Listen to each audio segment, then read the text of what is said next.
दारावर अचानक झालेल्या जोरदार ठोकेबाजीने सगळे काही बदलून गेले. रात्रीच्या शांततेत तो आवाज एखाद्या वादळासारखा वाटला. मी जसा दरवाजा उघडला तसा समोर पोलीस उभे होते आणि त्यांच्या मागे तेच तेहरा होते ज्याला आपण सगळे विसरून गेलो होतो.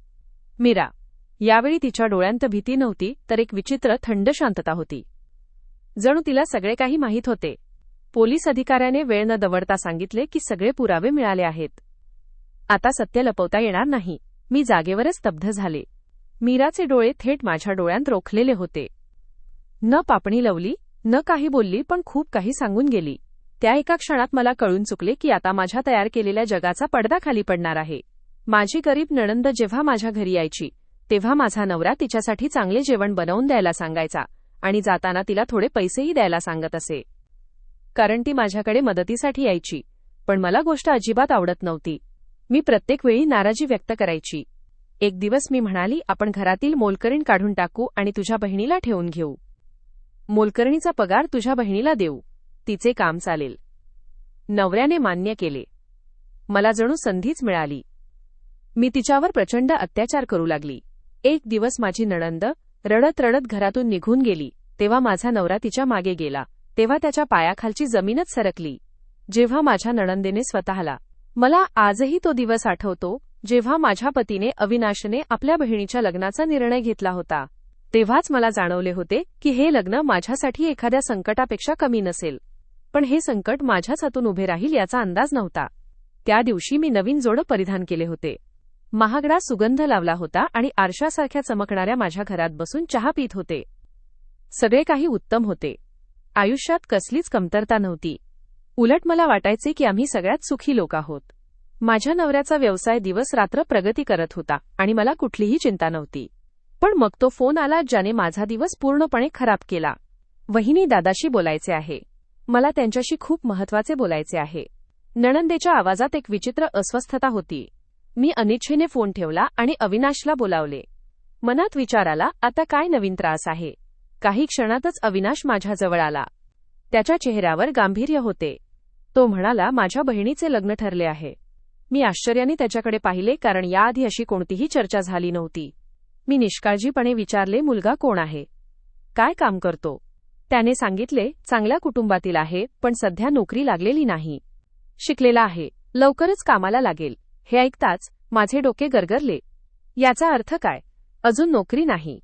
तू तुझ्या बहिणीचे लग्न एका बेरोजगार मुलाशी करत आहेस आणि लग्नाचा खर्च काय, मुलीकडून काही मिळणार आहे का? माझ्या प्रश्नांवर अविनाश गप्प झाला. मला समजून चुकले की हे लग्न पूर्णपणे आमच्या खर्चावर होत होते. काही दिवसांतच नणंदेच्या लग्नाच्या तयारीला जोर चढला. लाखो रुपये पाण्यासारखे वाहू लागले. सगळीकडे आनंदाचे वातावरण होते. पण माझ्या मनात रागाची आग धगधगत होती. मी स्वतःशीच म्हणाले, हे सगळे माझ्या मुलांच्या हक्कांवर टाकलेला डाका आहे. महागडे कपडे, भव्य बँकवेटची बुकिंग आणि त्यावर महागड्या भेटवस्तू, हे सगळे काही माझ्या नवऱ्याच्या पैशांतूनच होत होते. लग्न थाटामाटात झाले पण माझ्या मनात एक विचित्र अस्वस्थता होती. जणू काहीतरी वाईट घडणार आहे. आणि मग तो क्षण आला जेव्हा माझी नणंद आपल्या पतीसोबत विदा होऊन निघून गेली. मला वाटले होते की आता थोडा तरी दिलासा मिळेल. पण ही खुशी फार काळ टिकली नाही. काही आठवड्यांतच मीराचा पहिला फोन आला. भाऊ, घराचे भाडे द्यायचे आहे, थोडे पैसे पाठवा. मी अविनाशकडे पाहिले. तो काहीही न बोलता पैसे काढू लागला. मी गप्प राहिले. पण मनात विचार आला की हा पहिला प्रसंग आहे आणि शेवटचा नसेल आणि माझा अंदाज खरा ठरला. आधी भाडे, मग वीज पाणी बिल, मग औषधांचे खर्च. एकामागून एक कारण सांगत मीरा अविनाशकडे मदत मागत राहिली. एक दिवस मी रागाने अविनाशला विचारले, हे किती काळ चालणार आहे? त्याने उत्तर दिले, जोपर्यंत ती स्वतःच्या पायावर उभी राहत नाही. पण त्यामुळे माझा राग आणखीनच वाढला. मला समजून चुकले होते की आता मीरा आमच्यावर कायमचे ओझे बनणार आहे आणि मी तिलाही परवानगी देऊ शकत नव्हते. मी ठरवले होते, काहीतरी करावे लागेल. मीराला धडा शिकवावा लागेल. असा धडा की तिला पुन्हा मदत मागण्याची हिंमतही होऊ नये. कुठे असे लिहिलेले नाही की आपण कायम तिची मदत करत राहायचे. मी एक दिवस अविनाशला नाराजीने सांगितले. पण तो नेहमीप्रमाणे शांतपणे म्हणाला, ती माझी बहीण आहे, अडचणीत आहे. मी तिला दुर्लक्ष कसे करू? आणि जर ती कधीच स्वतःच्या पायावर उभी राहिली नाही तर आपण किती दिवस हे ओझे वाहत राहणार? मी तिखटपणे बोलले. पण अविनाशने काहीही उत्तर दिले नाही. पुढच्या वेळी मीरा घरी आली तेव्हा मी अविनाशला आत पाठवले आणि स्वतः दारात उभी राहिले. तू आलीस, आता काय हवे आहे असे मी उपरोधिक स्वरात विचारले. मीरा संकोचत म्हणाली, वहिनी मला माहीत आहे की मी वारंवार मदत मागायला येते, पण परिस्थिती फार वाईट आहे. तुम्हाला हवे असल्यास मी बदल्यात काही काम करू शकते. फक्त थोडे पैसे द्या. हे ऐकून माझ्या आत एक ठिणगी पेटली. हाच तो योग्य क्षण आहे असे मला वाटले. मी बनावटी सहानुभूतीने म्हटले, जर तू खरंच काम करायला तयार असशील तर आमच्या घरात कामवाली म्हणून राहू शकतेस. पैसेही मिळतील आणि तुझी इज्जतही टिकून राहील. मला पूर्ण खात्री होती की मीरा लगेच नकार देईल. पण आश्चर्याची गोष्ट म्हणजे तिने मान खाली घालून सांगितले की यामुळे प्रश्न सुटत असेल तर मला काही हरकत नाही. तिचे उत्तर माझ्यासाठी अनपेक्षित होते. मला वाटले होते की ती उलट फिरून निघून जाईल, पण ती खरंच काम करण्यासाठी तयार झाली. पुढच्या दिवशी ती सकाळी वेळेवर आली. तिचा पेहराव साधा होता, पण डोळ्यांत एक विचित्र चमक होती. मी मुद्दाम तिला कोणताही युनिफॉर्म दिला नाही, पण आदेश दिला की पूर्ण घराची साफसफाई करायची. हे सगळे तुझ्या वहिनीच्या कृपेने आहे की तुला कामाच्या बदल्यात पैसे मिळत आहेत. नाहीतर लोकांनी तर तुला असहाय्य समजून नाकारून टाकले असते असे मी कडक स्वरात सांगितले. पण मीरा काहीच बोलली नाही, फक्त मान खाली घालून सफाईच्या कामाला लागली. मी तिला जाणीवपूर्वक जमिनीवर बसवून भांडी घासायला लावली, जेणेकरून तिला कमीपणा वाटावा. पण तिच्या चेहऱ्यावर कोणतीही नाराजी नव्हती. तिची सहनशीलता पाहून मी चकित झाले होते. संध्याकाळी काम संपल्यावर मी मुद्दाम तिच्या हातात कमी पैसे दिले आणि सांगितले की हेच तुझ्यासाठी पुरेसे आहेत. जास्त अपेक्षा ठेवू नकोस. पण ती तरीही शांत राहिली. त्याच शांततेने मला अस्वस्थ केले. मला वाटू लागले की मी जिंकूनही हरत आहे. एक दिवस मी ठरवले की आता हा तमाशा संपवायलाच हवा. मला तिला या घरातून कायमची बाहेर काढायचे होते. पुढच्या दिवशी मी माझी सर्वात मौल्यवान सोन्याची अंगठी कपाटातून काढून लपवून ठेवली. मीरा नेहमीप्रमाणे आपल्या कामात व्यस्त होती. ती जशी स्वयंपाकघरात भांडी घासत होती तसाच मी संधी साधली आणि सगळ्यांसमोर गोंधळ घातला. माझी अंगठी कुठे गेली? ती तर आत्ताच इथेच होती. अविनाश आणि कामवाली दोघेही आश्चर्याने माझ्याकडे पाहू लागले. मीरानेही हात थांबवले आणि गोंधळलेल्या नजरेने मला पाहिले. ही कुठे जाऊ शकते? घरात तर फक्त आपणच आहोत आणि आज सकाळपासून काम कोण करत आहे? मी मीराकडे पाहिले. माझ्या आवाजात स्पष्ट आरोप होता. मीरा लगेच म्हणाली, वहिनी, मी काहीही घेतलेले नाही. तुम्हाला हवे असेल तर माझी झडती घेऊ शकता. मी ताबडतोब मोठ्या आवाजात म्हणाले, नक्कीच झडती घेतली जाईल. मी तिच्या वस्तू तपासायला सुरुवात केली आणि जसा तिच्या दुपट्ट्याचा कोपरा उघडला तिथेच अंगठी चमकत होती. संपूर्ण घरात शांतता पसरली. अविनादनेव आश्चर्य आणि रागाने आपल्या बहिणीकडे पाहिले, पण मीरा स्थिर उभी राहिली.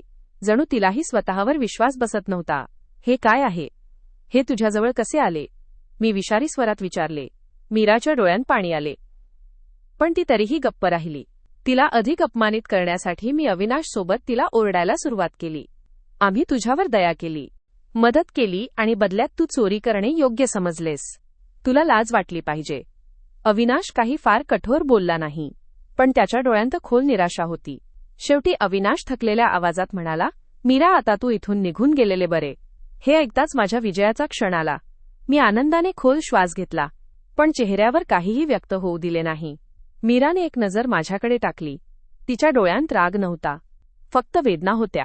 कदाचित या गोष्टीची की तिच्या स्वतःच्या नातलगांनीच तिच्यावर विश्वास ठेवला नाही. ती शांतपणे आपला दुपट्टा सावरत बाहेर निघून गेली. अविनाश बराच वेळ गप्प बसून राहिले. मी संधी साधून चेहऱ्यावर खेदाचे भाव आणले आणि म्हणाले, पाहिले ना, आपण ज्याच्यावर विश्वास ठेवला त्यानेच आपली फसवणूक केली. अविनाशने खोल श्वास घेतला आणि एवढेच म्हणाला, मला वाटले होते ती असे करणार नाही, पण कदाचित मीच चुकलो. माझ्या मनात मात्र आनंद दाटून आला की हा विषय कायमचा संपला आहे. पण मला हे माहीत नव्हते की नशिबाने माझ्यासाठी अजून एक खेळ रचून ठेवला आहे. एका रात्री सगळे काही बदलले. ती रात्र इतर रात्रींसारखीच होती. मी आणि अविनाश आमच्या खोलीत होतो. घरातील सगळे दिवे बंद झाले होते आणि नोकरही आपल्या खोल्यांत गेले होते. मी स्वप्नात हरवलेली होते तेवढ्यात अचानक मोठमोठ्या आवाजांचा गोंधळ ऐकू आला. दार फोडा, पैसे काढा, नाहीतर जीव घेऊ. भीतीने माझे डोळे उघडले. अविनाशही घाबरून उठून बसले. घराच्या हॉलमध्ये आरडाओरड सुरू होती. दरोडेखोर होते. माझ्या तोंडातून हलकीशी किंकाळी निघाली. हृदय जोरजोरात धडधडू लागले. अविनाशने पटकन मोबाईल उचलला, पण त्याच क्षणी एक घणघणीत आवाज आला, सावध रहा, कोणीही पोलिसांना फोन करण्याचा प्रयत्न करू नका. आम्ही दोघेही थरथरत होतो. मग दार जोरजोरात ठोठावले जाऊ लागले. मला वाटले सगळे संपले. काही मिनिटांतच सगळे लुटले गेले. दागिने, रोख, पैसे, मौल्यवान वस्तू, सगळे काही ते घेऊन गेले. घराचा एक कोपरा रिकामा रिकामा वाटू लागला. मी जमिनीवर बसले आणि डोळ्यांतून अश्रू वाहू लागले. हे सगळे कसे झाले? आपली सगळी संपत्ती गेली, मी थरथरत्या आवाजात म्हणाले. अविनाशही उद्ध्वस्त झालेल्या तिजोरीकडे गप्प पाहत होते. त्यांच्या चेहऱ्यावर एक विचित्र भाव होता, जणू ते काहीतरी वेगळ्याच विचारात बुडाले होते. मग ते अचानक म्हणाले, कुठे हा माझ्या बहिणीचा शाप तर नाही ना? माझे हृदय क्षणभर थरथरले. खरोखरच हा शाप होता का? मला मीराची शांतता आठवली. ती काहीही न बोलता निघून गेली होती. तिने आपल्या अश्रूंमध्ये अशी कोणती तरी प्रार्थना केली होती का, जी आपल्यासाठी उलटी ठरली? पण मीरच्या डोळ्यांत संशयाची सावली अधिकच गडद होत चालली होती. आपण खरंच अन्याय केला होता का? माझी बहीण खरंच चोर नव्हती का? जर ती निरपराध होती तर आपण तिच्यावर किती मोठा आरोप केला? मीरच्या शब्दांनी माझ्या आत एक विचित्र अस्वस्थता निर्माण केली. हे सगळे केवळ योगायोग आहे, मी जबरदस्तीने हसत म्हणाले. हे मीरामुळे झालेले नाही. दरोडे तर सगळीकडेच पडत आहेत. पण माझ्याच आवाजात खोटेपणाची झलक मला जाणवली. पुढच्या काही दिवसांत सगळे काही बदलू लागले. आधी व्यवसायात तोटा झाला. मग अविनाशचे काही जवळचे मित्रही त्याच्यापासून दूर जाऊ लागले. जणू सगळे काही हातातून निसटत होते. मी नेहमी स्वतःला खूप मजबूत समजत होते. मी त्या स्त्रियांपैकी नव्हते, जे फक्त आपल्या पतीवर अवलंबून असतात. माझ्याकडे एक चांगली नोकरी होती आणि त्यामुळे मला नेहमी हे जाणवत होते की मी कोणावरही ओझे नाही. पण मग एक दिवस ऑफिसमधून एक ईमेल आला. आम्हाला खेद आहे की कंपनीच्या आर्थिक परिस्थितीचा विचार करता काही कर्मचाऱ्यांना नोकरीवरून मुक्त केले जात आहे आणि त्यामध्ये तुमचाही समावेश आहे. माझ्या डोळ्यांसमोर अंधार दाटून आला. हे कसे होऊ शकते? मी तर उत्तम कामगिरी करत होते. मग मला का काढले? मी ताबडतोब माझ्या अधिकाऱ्याला फोन केला. पण त्यांनी स्पष्टपणे सांगितले की हा निर्णय बदलता येणार नाही. मी स्वतःला सावरायचा प्रयत्न केला आणि विचार केला की चालेल, काही हरकत नाही. अविनाशची कमाई तर आहेच. पण जेव्हा मी त्यांना ही बातमी सांगितली तेव्हा त्यांच्या चेहऱ्यावर कोणतेही आश्चर्य नव्हते. ते काही वेळ शांत राहिले. मग म्हणाले, माझ्या कंपनीचीही अवस्था फार वाईट आहे. कालच 3 मोठ्या ग्राहकांनी करार रद्द केला. मी धक्क्याने त्यांच्याकडे पाहिले. तुम्ही मला आधी का सांगितले नाही? मी तुला त्रास द्यायचा नव्हता. पण खरं सांगायचं तर कंपनी तोट्यात चालली आहे. मी आधीच काही कर्ज घेतले आहे. परिस्थिती अशीच राहिली तर आपल्याला आपले घरही विकावे लागेल. घर विकायचे? हे ऐकून माझ्या पायाखालची जमीनच सरकली. काही दिवसांनी परिस्थिती आणखी बिघडू लागली तेव्हा आम्ही जवळच्या नातलगांकडून मदत मागायचे ठरवले. मी माझ्या एका श्रीमंत मैत्रिणीला फोन केला, जिच्यासोबत मी नेहमी महागड्या कॅफेमध्ये बसून आयुष्याचा आनंद घेत असे. अरे, तुला कल्पनाही नाही की आम्ही किती कठीण परिस्थितीतून जात आहोत. तू थोडी मदत करू शकलीस तर. मी वाक्य पूर्णही केले नव्हते की ती हसत म्हणाली, ऐकून वाईट वाटले, पण तुला माहीत आहे ना, मी स्वतःही खूप व्यस्त आहे. फक्त तुझ्यासाठी प्रार्थना करू शकते. आणि मग फोन कट झाला. मला वाटले जणू कुणीतरी माझ्या तोंडावर जोरदार थप्पड मारली. ज्या मैत्रिणीसोबत मी नेहमी चांगले क्षण घालवले होते तीच आज मला दुर्लक्ष करत होती. अविनाशचे ओळखीचे लोकही आता फोन उचलत नव्हते. नातलग कारणे देऊ लागले. दिवस आठवड्यांत आणि आठवडे महिन्यांत बदलत गेले. पण आमची परिस्थिती सुधारण्याऐवजी अधिकच बिघडत गेली. मी माझी नोकरी गमावली होती. अविनाशच्या व्यवसायात सतत तोटा होत होता आणि आता आपल्याला मूलभूत गरजांचाही विचार करावा लागत होता.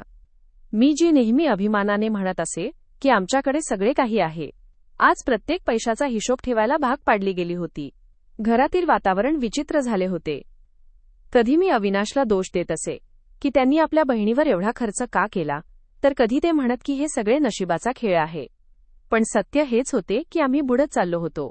एक दिवस मी वेगवेगळ्या ठिकाणी नोकरीसाठी अर्ज पाठवले, पण कुठूनही उत्तर आले नाही.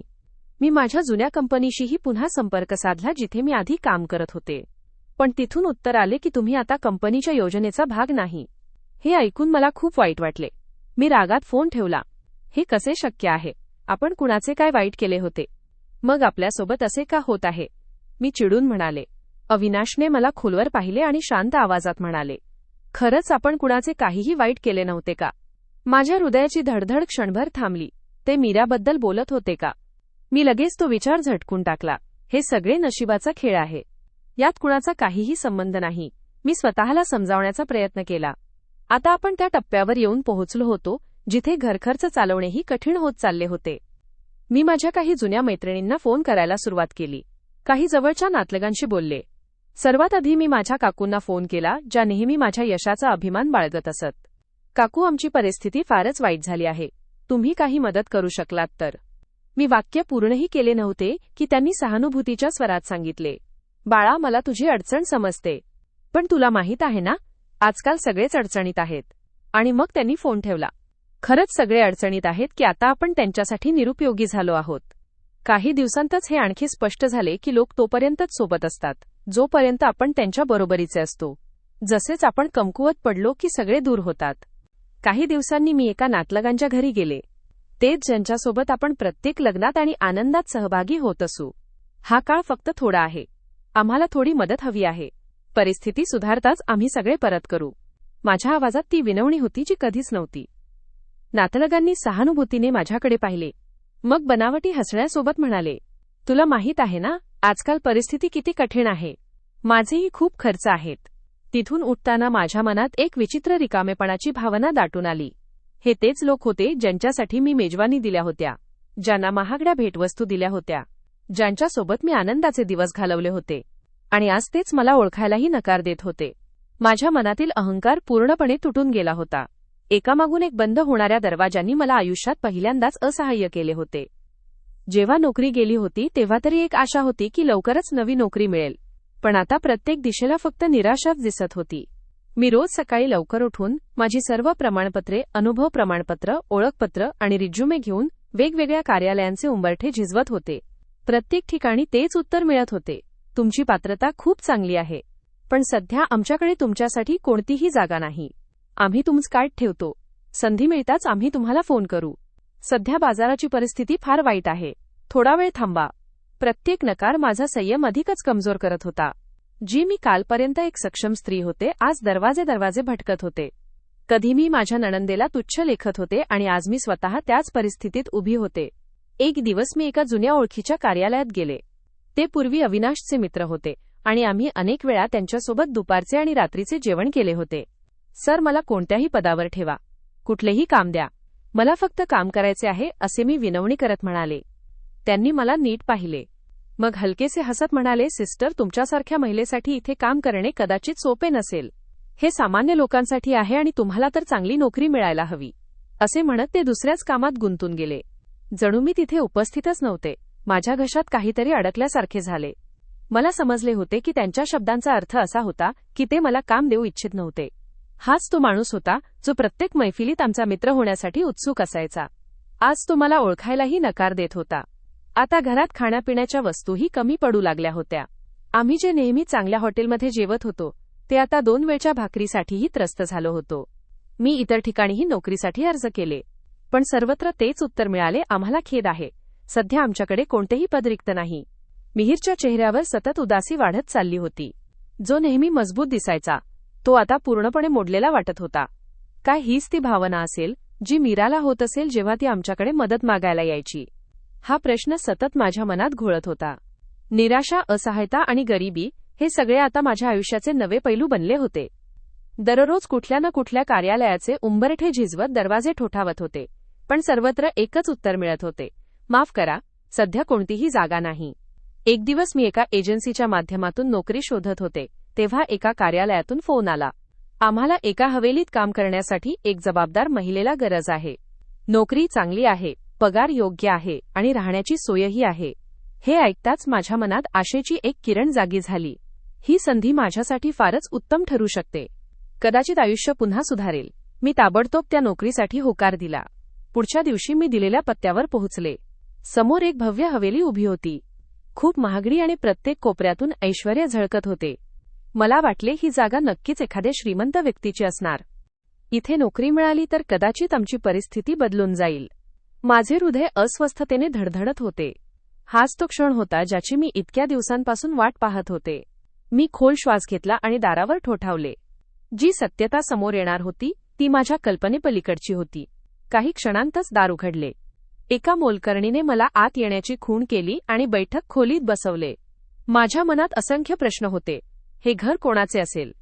मालक माझ्याशी कठोर वागतील का? नोकरी सोपी असेल की कठीण? तेवढ्यात अचानक पावलांचा आवाज ऐकू आला. मालकीण येत आहे, असे मोलकरणीने हळूच सांगितले. मी लगेच सरळ बसले. पण जसा मी वर नजर टाकली तसा मला वाटले की वेळ थांबली आहे. माझे डोळे आश्चर्याने विस्फारलेलेच राहिले. समोर उभी असलेली स्त्री दुसरी कोणी नसून माझी नणंद मीरा होती. माझे शरीर सुन्न झाले. जणू कुणीतरी माझ्या पायाखालची जमीनच ओढून घेतली होती. हे कसे शक्य आहे? मीरा माझी तीच नणंद, या हवेलीची मालकीण. माझ्या मनात असंख्य प्रश्न उभे राहिले. ती तर बेसहारा होती, गरजू होती, पूर्णपणे उद्ध्वस्त झाली होती. मग ती इथे कशी? मीराच्या चेहऱ्यावर आश्चर्य नव्हते, तर एक विचित्र शांतता होती. ती शांतपणे मला पाहत होती, जणू तिला आधीपासूनच माहीत होते की मी इथे येणार आहे. ती बदला घेणार का? माझे हृदय वेगाने धडधडू लागले. मीरा काही क्षण गप्प माझ्याकडे पाहत राहिली. मग हलके हसत म्हणाली, वहिनी बसा, वहिनी बसा. मी आश्चर्याने तिला पाहिले. मी बरोबर ऐकले का? ती मला बसायला सांगत होती. ती मला नीच दाखवण्याचा प्रयत्न करत नव्हती. माझी पावले थरथरत होती. मी हळूहळू सोफ्यावर बसले. माझ्या हातांच्या बोटांमध्ये थरथराट होता. हृदय भीतीने धडधडत होते. ती काही बोलत का नाही? ती मला अपमानित का करत नाही? ती माझ्यावर राग का व्यक्त करत नाही? ती माझ्यावर आणखी काही मोठे प्रहार करणार आहे का? खोलीत खोल शांतता पसरली. मीरा काही न बोलता मोलकरणीला इशारा केला आणि माझ्यासाठी चहा मागवला. चहा माझा मन स्वीकारायला तयार नव्हता. हीच ती स्त्री होती जिने मी कधी माझी नोकरानी समजून तुच्छ ठरवली होती, आणि आज तीच मला सन्मानपूर्वक चहा देत होती. मी नजर खाली केली. माझ्यातला अहंकार पूर्णपणे तुटला होता. मी तिला डोळे का भिडवू शकत नव्हते? ही जाणीव मला आतपर्यंत मोडून टाकत होती. मीराने मृदू स्वरात विचारले, वहिनी, तुम्ही इथे कामासाठी आला आहात का? मला असे वाटले जणू माझ्या घशात काटे टोचले आहेत. तिला समजले का की मी तिची नोकरानी होण्यासाठी आले आहे? मी थरथरत ओठांनी म्हटले, हो हो, इथे काही काम असेल तर मी करीन. माझ्या आवाजात आत्मविश्वास नव्हता, जो आधी असायचा. मीरा काही क्षण विचारात पडली. मग हसत म्हणाली, मला मेहनती लोक नेहमी आवडले आहेत. तुम्हालाही जर इथे काम करायचे असेल तर मला काही हरकत नाही. मला असे वाटले जणू माझा आत्मसन्मान खचून गेला आहे. हवे होते की ती मला अपमानित करेल, माझ्या चुका मला जाणवून देईल, मला काही वाईट बोलेल. पण ती एक बदलेली व्यक्ती बनली होती. आता मी काय करावे? माझ्या आत भावनांचा तुफान उठत होता. माझ्याकडे आता दुसरा मार्ग उरला नव्हता. पण माझे मन हे स्वीकारायला तयार नव्हते की मी माझ्या स्वतःच्या नणंदेची नोकरानी बनेन. मीराजवळ बसलेली मला माझ्या असहायतेची खोल जाणीव झाली. जिला मी अपमान आणि त्रास दिला होता, आज ती माझ्यापेक्षा अधिक सक्षम, आत्मनिर्भर आणि सर्वात महत्त्वाचे शांत आणि संतुलित वाटत होती. माझ्या मनात हजारो प्रश्न फिरत होते, पण माझे ओठ त्या प्रश्नांना शब्द देऊ शकत नव्हते. मला जाणून घ्यायचे होते की हे सगळे कसे शक्य झाले. अखेर मीराने स्वतःच शांतता मोडली आणि म्हणाली, वहिनी, कदाचित तुम्हाला वाटत असेल की मी इथे कशी पोहोचली. मी नजर खाली केली, पण मनात तीव्र उत्सुकता होती. हो, मला हे जाणून घ्यायचे होते. तिने खोल श्वास घेत म्हणाली, जेव्हा मी तुमच्या घरातून निघाले तेव्हा माझ्याकडे ना पैसे होते ना ठिकाण. माझा नवरा आधीच बेरोजगार होता आणि आमच्याकडे कोणताही आधार नव्हता. ज्या दिवशी मी निघाले मला असे वाटले जणू माझा संपूर्ण संसार संपला. माझे मन लाज आणि अपमानाने भरले. मग तू काय केले? मी हळू आवाजात विचारले. मीरा हसत म्हणाली, माझ्या नवऱ्याने ठरवले की ते कोणावरही अवलंबून राहणार नाहीत. त्यांनी छोटे मोठे काम केले, दिवसेंदिवस मेहनत केली. एका मित्राच्या सल्ल्यानुसार त्यांनी कपड्याचा व्यवसाय सुरू केला आणि हळूहळू परिस्थिती सुधारू लागली. देवाने आपल्या नियतीचे फळ दिले आणि काही वर्षांत आम्ही स्वतःच्या पायावर उभे राहिलो. काही वर्षांत मी आश्चर्याने विचारले, मी नेहमीच असा समज ठेवले होते की मीरा अपयशी होईल, उद्ध्वस्त होईल. पण ती आणि तिचा नवरा मेहनत करून आज या स्थितीपर्यंत पोहोचले होते. मीरा म्हणाली, जेव्हा सगळ्यांनी आपला साथ सोडला तेव्हा देवाने आपल्याला आधार दिला. आपण धैर्य ठेवले, मेहनत केली आणि कधीही कोणाच्या पुढे हात पसरणे आवश्यक नाही असे केले. हे शब्द माझ्या हृदयावर बाणासारखे जखमी करत होते आणि मी तर नेहमीच प्रत्येकाकडे मदत मागत राहिले आणि सर्वांनी आपल्याकडून चेहरा फिरवला. मीरा वागणूक जिंकणाऱ्याप्रमाणे होती. ती माझ्यावर कटाक्ष करत नव्हती ना, मला बदला घेण्याचा प्रयत्न करत होती. बल्कि तिच्या बोलण्यात एक विचित्र शांतता होती जी मला आणखी अधिक अस्वस्थ करत होती. हीच ती शांतता होती जी येते जेव्हा माणसाच्या हृदयात कोणताही राग, ईर्ष्या किंवा द्वेष नसतो. स्वतःला तिच्यासमोर लहान वाटू लागले. पुढच्या दिवसापासून माझ्यासाठी एक नवीन परीक्षा सुरू झाली होती. जे काही मी मीरासोबत केले होते आता तेच माझ्याबरोबर होणार होते. सकाळच्या वेळेस मी मीराच्या घरच्या कामांमध्ये व्यस्त होऊ लागले. मजल्याची साफसफाई, भांडे धुणे, अन्न बनवणे आणि हे सगळे तेच काम होते जे मी तिला करायला लावले होते. आता जेव्हा मी जेवायला जमिनीवर बसले तेव्हा मीरा म्हणाली, वहिनी, तुम्ही टेबलवर बसू शकता. जेव्हा मी सफाईनंतर पाणी पिण्यासाठी स्वयंपाकघरात जाते तेव्हा मीरा म्हणायची, हे तुमचेही घर आहे, तुम्हाला परवानगी घेण्याची गरज नाही. पण मी समजत होते की मी या जमिनीवर बसण्यास पात्र होते. हे कर्मांचे फळ होते, जे आता प्रत्येक क्षण मला माझ्या चुका जाणवून देत होते आणि कदाचित मला बदलतही होते. एक दिवस जेव्हा मी घराची साफसफाई करत होते, मला एक जुना नोकर दिसला. तो बराच काळ या हवेलीमध्ये काम करत होता आणि सर्व काही जाणून होता. त्या दिवशी जेव्हा मी भांडी धुत होते, तो माझ्याजवळ आला आणि म्हणाला, ताई, तुमची नणंद खूप चांगली व्यक्ती आहे. मी आश्चर्यचकित होऊन त्याच्याकडे पाहिले. हो आहे, मी बेरुखीने म्हटले. पण माझ्या बोलण्यात असहायता होती. तुम्हाला माहिती आहे का, ही हवेली त्यांनी स्वतः खरेदी केलेली नव्हती. काय? मी लगेच त्याच्याकडे पाहिले. हो, ही त्यांना भेट म्हणून दिली होती. माझ्या हातात धरलेले भांडे जवळजवळ पडले असते. भेट म्हणून? पण कोणाने दिले हे मला माहीत नाही. त्याने म्हटले, पण एखाद्या मोठ्या माणसाने ही हवेली त्यांना भेट म्हणून दिली होती. माझ्या हृदयाची धडधड वाढली. हे काय सांगत आहे? मीराने याचा उल्लेख कधी का केला नाही? मीराच्या जीवनात अजून कोण आहे का? त्या रात्री मी मीराच्या घरात माझ्या खोलीत बसले होते. पण माझ्या मनात प्रश्नांचा तुफान उठलेला होता. जर ही हवेली मीरा आणि तिच्या नवऱ्याने खरेदी केलेली, नाहीतर मग कोणी आणि का दिली? मला आठवले की मी अनेक वेळा मीराला फोनवर कोणीतरी खूप मृदू बोलण्यात बोलताना पाहिले होते, पण मी कधीही त्याकडे लक्ष दिलेले नव्हते. पुढच्या दिवशी नाश्त्याच्या वेळेस मीरा माझ्यासोबत बसली होती. मी धैर्याने विचारले, मीरा, तू कधीही सांगितले नाही की तुम्ही ही हवेली कशी खरेदी केली? तिने माझ्याकडे पाहिले आणि हसत म्हणाली, फक्त देवाची कृपा होती. नशिबाने मार्ग दाखवला. पण तुझा नवरा तर लहान व्यवसायात होता. मग इतकी मोठी हवेली? मी विचारले. मीराने फक्त एवढे म्हटले, कधी कधी देवाची मदत अशा मार्गांनी येते जिथून आपण कल्पनाही करू शकत नाही. हे उत्तर माझ्यासाठी आणखी गुंतागुंतीचे होते. मीराची गोष्ट जितकी साधी वाटत होती तितकी ती नव्हती. आता मी प्रत्येक क्षण मीरावर नजर ठेवू लागले. मी पाहू इच्छित होते की ती कोणाला भेटते, कोणाशी बोलते, आणि काहीतरी असे आहे का जे तिच्या नवऱ्याला माहीत नाही. एका संध्याकाळी मी पाहिले की मीरा खूप गुप्तपणे हवेलीच्या बागेत कोणाशी तरी बोलत होती. मी हळूच पडद्यामागे लपून पाहिले. ती व्यक्ती एक पुरुष होती. मी नीट पाहिले. तो व्यक्ती खूप श्रीमंत दिसत होता.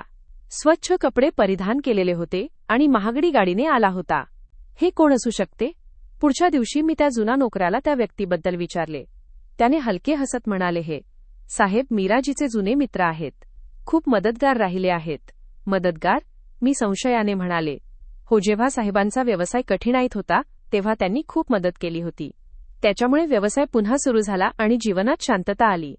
खरोखर हे फक्त मदत होती की काहीतरी इतर? हा प्रश्न माझ्या डोक्यात वारंवार गुंजत होता.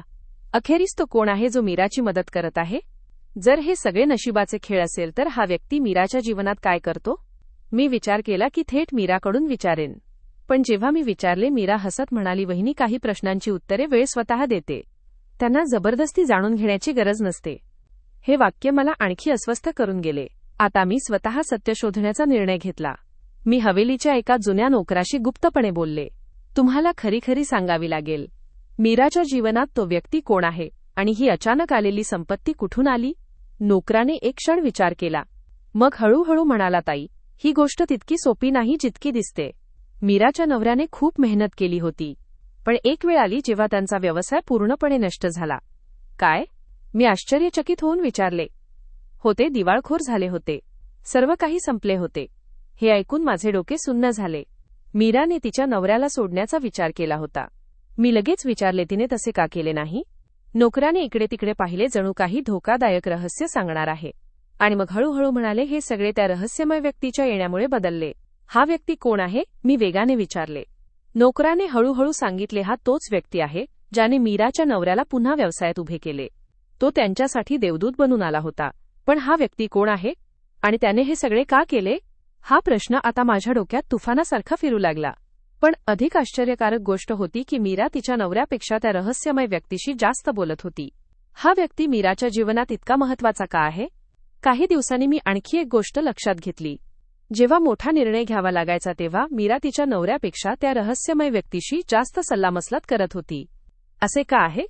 जर तिच्या नवऱ्याचा व्यवसायही मजबूत आहे तर मग तिला त्या व्यक्तीचा सल्ला घेण्याची गरज का आहे? हा प्रश्न माझ्या मनात जणू हातोड्यासारखा वाजू लागला. एका रात्री मला ती संधी मिळाली ज्याची मी आतुरतेने वाट पाहत होते. ती रात्री सामान्य रात्रीसारखी होती, पण माझी अस्वस्थता वाढत चालली होती. मी या रात्रीची सत्यता जाणून घेण्यासाठी काहीही करू शकते. रात्रीचा वेळ होता. सर्व लोक आपल्या खोल्यांत गेले होते. पण मी जागृत होते. माझ्या हृदयात अस्वस्थता होती, जणू काही होणार आहे. मग अचानक मी खिडकीतून बाहेर एक सावली पाहिली. ही सावली कुणाची आहे? मी लपून दरवाजाकडे गेले आणि मला धक्का बसला. मीरा त्या व्यक्तीला भेटायला जात होती. माझे हृदय धडधडू लागले. हा व्यक्ती इथे काय करतो? मीरा का लपून कुणाशी भेटत होती? माझा श्वास थांबला आणि मी हळूच त्यांच्याजवळ जाऊन त्यांचा संवाद ऐकण्याचा प्रयत्न करू लागले. मी स्वतःला एका झाडाच्या मागे लपवले आणि पूर्ण लक्ष देऊन त्यांच्या संभाषणाचे ऐकू लागले. त्या व्यक्तीने खोल आवाजात म्हटले, हे रहस्य आपण लपवले होते. जर ते उघड झाले तर सर्व काही नष्ट होईल. रहस्य? कोणते रहस्य? माझ्या डोक्यात जणू काही स्फोट झाला. मीरा हळू आवाजात म्हणाली, आपल्याला खूप सावध राहावे लागेल. कोणी काहीही जाणून घेऊ नये. माझ्या पायाखालची जमीन सरकली. हे लोक अखेर काय लपवत आहेत? आता मला खात्री झाली की मीराकडे काही भयानक रहस्य आहे, जे कदाचित तिच्या स्वतःच्या नाशाची मुळे ठरू शकते. आणि मी ठरवले की मी हे रहस्य नक्कीच जाणून घेईन, काहीही होवो. माझ्या हृदयात तुफान उठत होते, पण मीराचे वर्तन अजूनही शांत होते. ती खरोखर या रहस्याला नेहमीसाठी दफन करू इच्छित होती का? किंवा तिला विश्वास होता की मी काहीही करू शकणार नाही? पुढच्या सकाळी मी नाश्त्याच्या टेबलावर मीरासमोर बसले. तिच्या चेहऱ्यावर तीच हलकी स्मित होती, जणू काही घडलेच नाही. मी हळूच म्हटले, काही लोक त्यांच्या मेहनतीने नव्हे तर कोणाच्या मदतीने पुढे जातात, आणि ती मदत नेहमी चांगल्या उद्देशांवर आधारित नसते. मीराने लगेच माझ्याकडे पाहिले, जणू माझ्या शब्दांनी तिला आश्चर्यचकित केले. पण तिने काहीही सांगितले नाही. फक्त काही क्षण शांत राहिली आणि मग हसत म्हणाली, वहिनी, कधीकधी सत्य आपल्याला तेव्हाच कळते जेव्हा आपण स्वतःवर नजर टाकायला सुरुवात करतो. हे सांगून ती उभी राहून निघून गेली आणि मी आश्चर्यचकित झाले. हे उत्तर होते की अजून एक रहस्य होते का? त्या दिवशी माझी बेचैनी आणखी वाढली. संध्याकाळी मी मीराच्या घरातील जुन्या वस्तूंना जमवण्यात मदत करत होते. जेव्हा माझी नजर एका जुन्या कपाटावर पडली. कदाचित त्यात काही असे असेल जे माझ्या प्रश्नांची उत्तरे देईल. मी हळूच ड्रॉअर उघडले आणि आत काही कागदपत्रे ठेवलेली होती. मी त्यांना उलटपुट करून पाहिले आणि अचानक माझी नजर एका जुन्या पत्रावर पडली, ज्याचे कोपरे वाकडे होते. हे काय आहे? जसजस मी पत्र उघडले, माझ्या शरीरात वीज कडाडल्यासारखे झाले. हे पत्र त्याच व्यक्तीने मीराला लिहिले होते. हे पत्र इथे काय करत आहे? पण खरा धक्का मला तेव्हा बसला जेव्हा मी पत्रातील शब्द वाचले. मी तुम्हाला मदत केली कारण तुम्ही त्यावेळेस माझी मदत केली जेव्हा सर्वांनी माझा साथ सोडला होता. जर तुम्ही माझे रहस्य कुणाला सांगितले तर सर्व काही नष्ट होईल. याचा काय अर्थ आहे? कोणते रहस्य? माझे डोके गोंधळले. हे पत्र माझ्या प्रश्नांची उत्तरे होते आणि कदाचित एक असा पुरावा होता जो मीराची सत्यता नेहमीसाठी उघड करू शकतो. माझ्या हातात धरलेले ते जुने पत्र जणू माझे संपूर्ण अस्तित्व थरथराटून टाकण्यासाठी पुरेसे होते.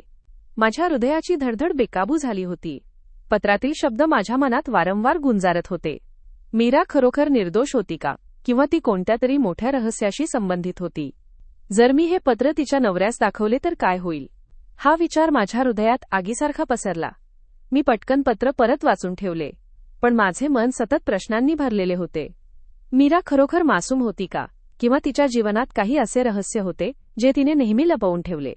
मला आठवले की मीराचा नवरा बहुतेक वेळा त्यांच्या कामात व्यस्त असतो आणि मीरा तिच्या निर्णयांसाठी अनेकदा त्या रहस्यमय व्यक्तीकडे सल्ला घेत असे.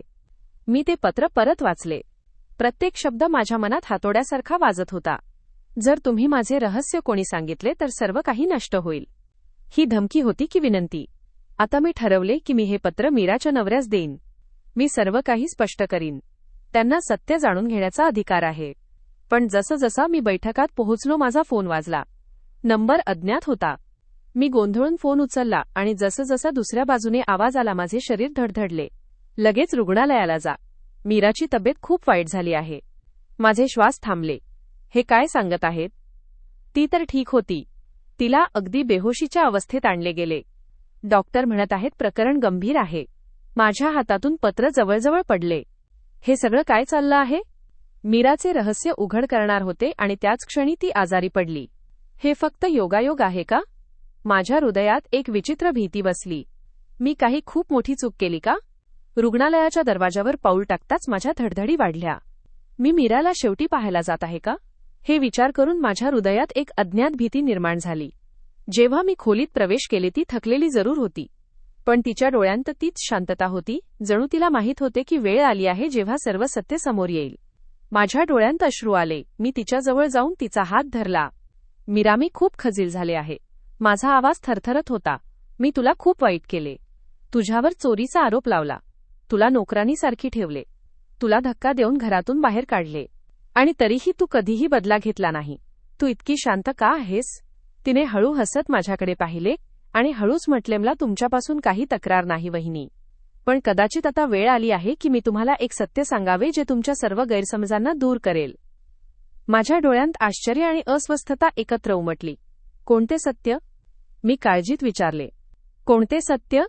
मी काळजीत विचारले. तिने खोल श्वास घेतला आणि म्हणाली, जेव्हा तुम्ही मला घरातून बाहेर काढले मी खरंच खूप वेदनेत होते. पण मी हिंमत हरली नाही. मी माझ्या नवऱ्याबरोबर एका लहान शहरात गेले, जिथे मी सिलाईचे काम सुरू केले. मी आश्चर्यचकित होऊन तिला पाहत होते. हो, मी मेहनत करण्यास सुरुवात केली. मला कोणाचीही मदत नव्हती. मला माहीत होते की जर मी प्रामाणिकपणे काम केले तर देव माझ्या बाजूने राहतील. मीरा काही क्षणासाठी शांत झाली, जणू तिला तिची वेदना आठवली. मग म्हणाली, नंतर एका दिवसाची माझ्या जीवनातील सर्वात मोठी परीक्षा आली. मी रस्त्यावरून जात होते तेव्हा अचानक एक वृद्ध व्यक्ती माझ्यासमोर पडले. हीच ती कथा होती. अर्थ अगदी तसाच होता, पण आता ती नवीन शैलीत थोडी भावनिक आणि संक्षिप्त स्वरूपात सस्पेन्स आणि आत्मबोधासह सांगितली जात होती. ते खूप जखमी होते. रस्त्यावर रक्ताने लथपथ पडले होते आणि लोक त्यांना बघूनही न घेता पुढे निघून जात होते. मी एक क्षणही गमावला नाही आणि त्यांना रुग्णालयात पोहोचवलं आणि अनेक दिवस त्यांची सेवा केली. कदाचित इथूनच माझ्या नशिबाने वळण घेतले. मीराची मते मला कोणत्याही चित्रपटाच्या पटकथेसारखी वाटत नव्हती, तर एखाद्या अनकही सत्यासारखी वाटत होती. ते कोण होते? मी अचानक विचारले. एक प्रसिद्ध व्यापारी. नणंद शांत स्वरात म्हणाली. जेव्हा ते बरे झाले तेव्हा माझ्या प्रामाणिकपणावर इतके प्रभावित झाले की त्यांनी मला त्यांच्या व्यवसायात संधी दिली. आणि तेच माझे मार्गदर्शक बनले. इतकं सगळं कसं शक्य झालं? मी आश्चर्यचकित होते. प्रामाणिकपणा आणि धैर्य, मीरा हलक्या आवाजात म्हणाली, जे मनुष्याला त्याच्या कल्पनेपेक्षा जास्त देऊ शकतात. आता मी त्याच्यावर विश्वास ठेवायला सुरुवात केली होती. पण एक प्रश्न अजूनही मनात होता. जर हे सगळं खरे आहे तर तो रहस्यमय व्यक्ती कोण होता ज्याच्यासोबत मीरा लपून भेटत होती? मी त्यांना पाहिलं होतं. तिने माझ्या डोळ्यांत पाहिलं आणि म्हणाली, तो तुमचा स्वतःचा नवरा होता. मी जणू स्तब्ध झाले. तू खोटं बोलत आहेस. माझे शब्द थरथरायला लागले. नणंदेने माझा हात धरला आणि म्हणाली, जेव्हा माझा नवरा संघर्ष करत होता तेव्हा तुमच्या नवऱ्यांनीच शांतपणे मीराची मदत केली. त्यांना ठाऊक होतं की तुम्ही हे सगळं स्वीकारणार नाही, म्हणून कधीही उघडपणे समोर आले नाहीत. माझा नवरा खरोखर मीराचा हमदर्द होता. माझ्या हातातून ते पत्र पडले जे मी मीराच्या नवऱ्यास देऊ इच्छित होते, जेणेकरून तिचं सत्य सर्वांसमोर येईल. पण सत्य तर काही वेगळंच होतं. चूक माझी होती. मी मीराला चुकीचं समजले होते. तिला नीट समजले. तरीही ती माझ्यावर प्रेम करते राहिली. माझ्या डोळ्यांतून अश्रू वाहू लागले. मीरा, मी तुझा खूप अपमान केला आहे. मी अपराधी आहे. तिने माझा हात धरला आणि म्हणाली, जर ईश्वर माफ करू शकतो तर मी का नाही? त्या क्षणी माझा अहंकार तुटला गेला. मीरा कमकुवत नव्हती, आंधळी होती, मी जी सत्य पाहू शकली नाही. मीराने बदला न घेता धैर्य आणि आत्मबलाने आपले जीवन बदलले आणि मी नेहमी तिला तुच्छ समजले होते. आज मला समजले की खरी ताकद व्यक्तिमत्वात असते, पैशांमध्ये किंवा गर्वात नाही. तू मला नोकरानी का ठेवले? मी हळू विचारले. हा कोणताही बदला नव्हता. तिने हसत सांगितले, हा एक धडा होता की तुम्हाला समजेल की सन्मान फक्त पैशातून नाही तर व्यक्तिमत्वातून मिळतो. तिचे शब्द माझ्या हृदयात उतरू लागले. मी मीराचा हात धरला आणि म्हणाले, मी तुझा द्वेष करायचे, पण आज मी तुझ्यावर प्रेम करायला लागले आहे. तिने माझ्या डोळ्यांतील अश्रू पुसले आणि म्हणाली, मी नेहमीच तुला माझी बहीण मानले आहे. तुझा द्वेष कधीही महत्वाचा नव्हता. आज मीराने मला असा धडा दिला जो कदाचित संपूर्ण आयुष्य शिकवू शकत नाही. कथा इथे संपत नाही. ही तर सुरुवात होती नवीन विचारांची, नवीन दृष्टिकोनाची आणि खरी समजुतीची की माफ करणे हेच सर्वात मोठे यश आहे. मित्रांनो, व्हिडिओ कसा वाटला कमेंट करून नक्की सांगा. व्हिडिओ लाईक करा आणि चॅनल सबस्क्राईब करायला विसरू नका.